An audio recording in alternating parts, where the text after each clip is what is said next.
That's all the American people are looking for. Some fairness.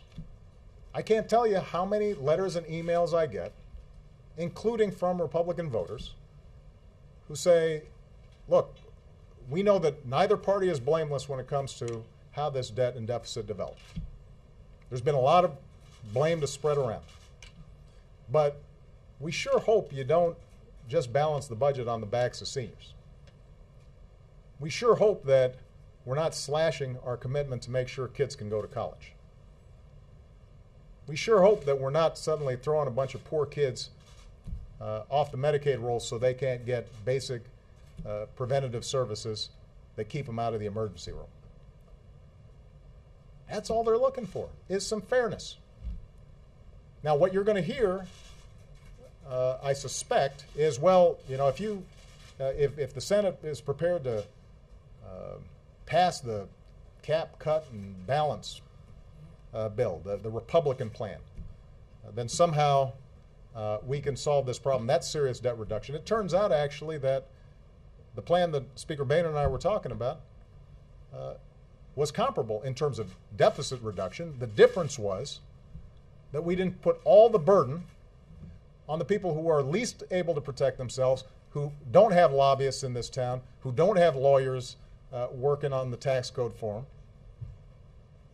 Working stiffs out there, ordinary folks who are struggling every day. And they know they're getting a raw deal. And they're mad at everybody about it. They're mad at Democrats and they're mad at Republicans because they know somehow, no matter how hard they work, they don't seem to be able to keep up. And what they're looking for is somebody who's willing to look out for them. That's all they're looking for. And, you know, for us not to be keeping those folks in mind every single day when we're up here, for us to be more worried about what some funder says or some talk radio show host says or what some columnist says or what pledge we signed back when we were trying to run, or worrying about having a primary fight. For us to be thinking in those terms instead of thinking about those folks is inexcusable. I mean, the American people are just desperate for folks who are willing to put aside politics just for a minute and try to get some stuff done.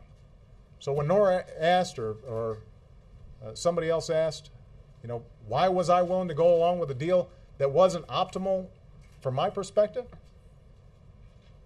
It was because even if I didn't think the deal was perfect, at least it would show that this place is serious, that we're willing to take on our responsibilities even when it's tough, that we're willing to step up even when the folks who helped get us elected may disagree. And, you know, at some point, I think if you want to be a leader, then you got to lead. Thank you very much.